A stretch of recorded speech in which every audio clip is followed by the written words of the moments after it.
I would like to take a moment of your time to share with you some observations today. After having played this game countless hours with countless people, I have been able to come to the conclusion that simply because someone has a high level, it does not directly translate to them having learned anything on the way up the ladder. This is a new series about outlining the developmental steps that will set into place the transformation of a player being a liability into an asset.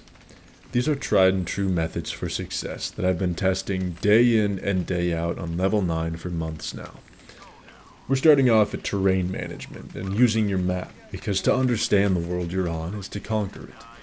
Also, because a lot of you don't know how to read a map.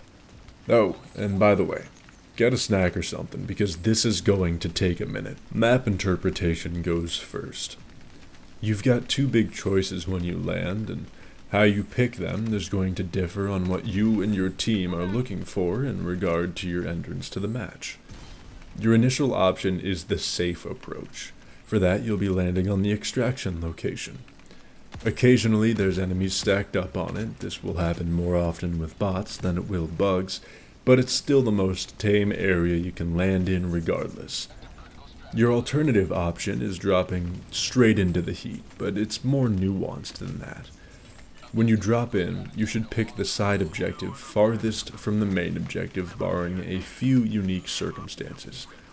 The few situations in which you pick otherwise are, let's say there's one land bridge on an otherwise divided map. When that happens, you drop on whatever objective is not on the same side of the divide as the main objective. One last thing. As you drop in, aim your pod towards the outskirts or high ground of the objectives, not in the center. It prevents you from getting swarmed from all angles. So we talked about getting you into the game. Now let's talk about moving you around once you're in there. There's two major ways to navigate around the map.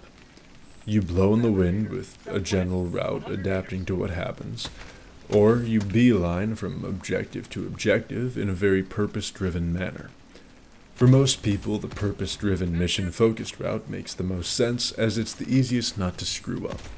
I'm not saying it's easy, but I am saying it's very structured. This is going to consist of plotting your course at the beginning of the match and keeping to it. For a handful of individuals, me included, the wandering angle works better. Fair warning, this should be reserved for people who can not only handle themselves, but quickly clear entire segments of the map without suffering in death. Every once in a while that gets a little spotty, but for the most case, just try to go with that. This job is centered around improvising quickly and containing issues before they become a problem. The movement paths here are often erratic and dependent on whatever the moment calls for. You heard someone say stalker? Stop what you're doing, go find the nest and destroy it. Hear the enemy mortar call out? Go break down the mortars. We'll get more in depth with blues later because there's a lot to say and I'm doing a whole video on them at another time, but let's finish up here first. It's very valuable to have both sides of this coin in play, seeing as how well they complement each other. The mission-oriented players maintain more of a core, necessary role pushing the objective, while roamers are there to prevent hindrance and break to clear distant problems. I'll only say this once, so listen up. When you run around, run with your map open if you're not in combat or interacting with something. There's zero downside if you do it correctly. You don't need to stare intently into the map like it's the eyes of some auburn-haired beauty. Use your peripheral vision to pick up on anything happening in that bottom right corner so you know what's around you, but don't lock yourself into the map because you'll run into a mine.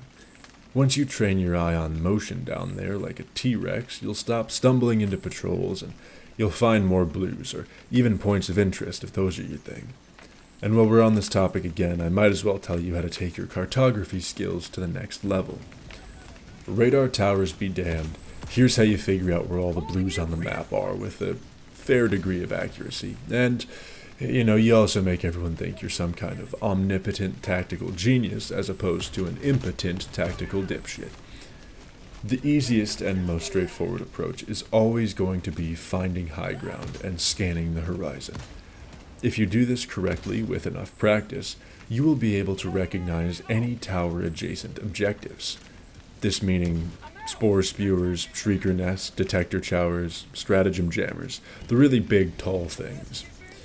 You can even perfect this skill to the point where you can catch sieve objectives by recognizing the flag that they are always paired with. There's another tactic for when this isn't available, but we are going to have a brief intermission. No, it's not a sponsor, it's just a tangent. Forgive me for allowing myself to get sidetracked, but you need to learn why high ground is important. I'll try to make this brief, because we've still got a lot to get to. High ground is the ultimate vantage point, and the steeper the slope to get up there, the better. When you're up on some fashion of a cliff or peak, you are afforded the privilege of having access to all enemies, and only allowing them access to you as you see fit. You can use that ridgeline to slowly inch forward and take off layer after layer of the enemy force as they approach. This applies more so in bots as opposed to bugs, but we'll cover choke points in a bit, as those are far more applicable to the roaches. Alrighty then, back into the blues. Here's a couple things you can do if you don't have a perch or your vision is hindered by cliffs, mountains, fog, etc. This is predicated on the map, so if you have spore clouds blocking it, you're just shit out of luck unless you find a radar tower, and if you find a radar tower, all the things on the map are marked up for you anyways, so it doesn't really matter. I want you to envision what these side objectives look like from the top down. This is going to take you a while to figure out fully, but once you do, you become a remarkable asset towards your team's recon efforts. Let's do a little process of elimination exercise here, shall we? In Helldive, there are between 4 and 5 side objectives. Let's make it easy and say we have 2 done already. We'll also say they were a detector tower and a jammer, fairly standard for bots. Let's also say your team's taken a peek at all of the medium to small outposts, so we have confirmation that there aren't any mortars or anti-air hiding anywhere. You've been on the map for a while, you've deduced there's no gunship because you don't see that tower either. If that's the case, we know the only things available are a radar tower, SAM sites, and friendly artillery. There's no easy way to find a radar site apart from looking at the satellite raising pillar. It's a lot thicker and taller than most of the man-made scaffolding spires, but that's about its only defining characteristic from a distance. There is, however, a very simple way to locate the other two via your map. If you use your magnification feature to the highest zoom possible and carefully go over all regions on the map, you are going to notice that every once in a while you come across a rather apparent circle that almost looks like a bullseye, and often it's paired with another circle. That is a SEAF artillery site. If you do that same thing and see a small square or rectangle that's slightly discolored, that is a SAM site.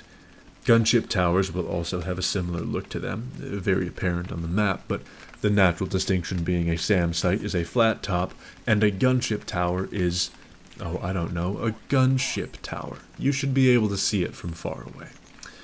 Spore spewers and shrieker nests, given that there is not map occlusion via spores, will almost look like craters, rather similar to the artillery, but less like bullseyes, more like tiny groupings of circles. There is one more detail I would like to add on in regards to locating anti-air as well as mortar emplacements. You're almost never going to get a mission on Helldive without one of these rearing their ugly heads. Anti-air will be blatantly obvious because it doesn't activate due to proximity. You can hear it from a mile away, and you can see the steady stream of lasers being fired into the sky constantly. Mortars, on the other hand, are a little trickier because they stay dormant until you're close, but I grouped these two together because they occur in the same places. If you're missing an objective and you haven't checked them out already, go take a walk about and look at all of the small and medium outposts on the map. That's where those reside. I will be giving you in-depth information on how to handle all of these at a later date because this video is going to run long as it is. Let's have a little chat about structural archetypes, because if you haven't noticed these yet, it's kind of a big deal. This is going to take your gameplay to the next level if you haven't been using the knowledge. If you play enough, you'll start to notice that all those landscapes change, like the actual shapes and formations of the planet, but the formations of the objectives are a constant. Now, of course, there's slight variations. Sometimes there's 3 Shrieker nests instead of 2. Sometimes you get a stratagem jammer with a factory attached. Sometimes there's nothing, but all of those variations are built the same way, regardless of the planet they're on. Here, I'll break it down this way instead. Let's say there's 3 ways for a research station to spawn, right? So we've got number 1 on a flat top, number 2 on a hill, number 3 in a valley. Variation number 2 is going to have that same layout on a hill, regardless of whether it's Lasaf, Dropnir, Pandion, doesn't matter. It's going to have the exact same structural layout. Once you learn these layouts, you're able to strong-arm every location into a home field advantage for you. Take your time exploring and investigating areas, as well as trying out new approaches to assaulting outposts. You will be able to refine this over time to a point where you can recognize the type of outpost as you approach and tear right through it in a well-established path. Remaining on the topic of using terrain, a lot of you newcomers and some of you longtime players, you know who you are, aren't aware of how to maximize cover usage in third-person games. You are afforded the ability to gauge exactly how much cover is necessary for your character to remain concealed. I suggest you use it once in a while. Of course, as with all things in life, there are some unnecessary complications that can occur with this. You must be able to determine what is and what is not suitable cover for a firefight. All structures, natural or manufactured, fall into one of 2 categories: hard cover and soft cover. Hard cover is 100% indestructible. End of story. This is the ideal cover to use. It's just giant rocks and the like. Soft cover, on the other hand, will be broken down over time as it takes damage. It is best used as temporary cover for transitional movement from hard cover to hard cover, or as a means of visual occlusion, blocking off enemy line of sight to you. One last thing about cover. If all you have is a rock that is waist level, you have the ability to crouch or prone out. So make yourself smaller and have the rock take the hits, not your face. Since I told you I would mention it earlier, I will briefly address choke points before I talk about complementary weapons. You usually don't hear me mention these because they aren't that useful against bots, and I find bugs to be both distasteful and unworthy adversaries. They don't deserve death by my hand. They haven't earned it. But choke points are funneling areas. Bugs are dumb as shit. They like to walk in straight lines apart from the occasional hunter jumping around to flank. Run through a gap in terrain they can't traverse the outsides of, they'll all file into the gap, then light it up with fire or some other lingering effect to wipe them out in droves. You're welcome. At long last we have reached our final topic, complementing terrain with weapons. This is the process of organizing your equipment to benefit you in accordance to the planet you're on. Naturally, you have simple changes like incorporating a laser weapon onto a cold planet because it has fast recharging, but compatibility goes much further than that. If I'm traipsing around on Marfark or Coapessa, I'm going to be using long-range firearms. Reason being, these planets have incredibly long lines of sight while being completely devoid of any sort of foggy conditions. Yes, I am aware that there are blizzards on Marfark that reduce visibility, but they reduce visibility so much so that I have completed entire mission objectives sprinting from point to point and not even having an enemy alert onto me. And most missions, they don't even occur anyway. Let's take another example and say I'm ending up on Mayissa or Penta. A Scorcher or Dominator would be advantageous on account of the dense foliage scattered across the planet, encouraging close-quarters combat, while still maintaining a capable amount of range for combat around the more open waterways. Learning what goes where does not only help you perform, it gives you reliable alternatives when weapons move up and down after updates. Obviously, we all have our comfort picks, and I won't knock you for them, but get out of your comfort zone once in a while and expand your horizons. It's for your own good. This entire talk was supposed to be like 5 minutes, and now I'm at a place where I think I'm gonna need to establish a part 2 at some point. Mind you, that point is absolutely not within the next few weeks. We're gonna have a lot to talk about between now and then. What I want you to do now is think over anything you feel I missed, or something you'd like to see in the future, and leave it in the comments. Also, if you're interested, join the Discord server in my channel details if you meet the age requirement. It's a laid-back enough place that's active nearly every day with people playing that don't mind if you join them. Just be respectful and follow the rules. That's all the air I have in my lungs that can be dedicated to talking today. Until next time, stay safe, be smart, and have a good night.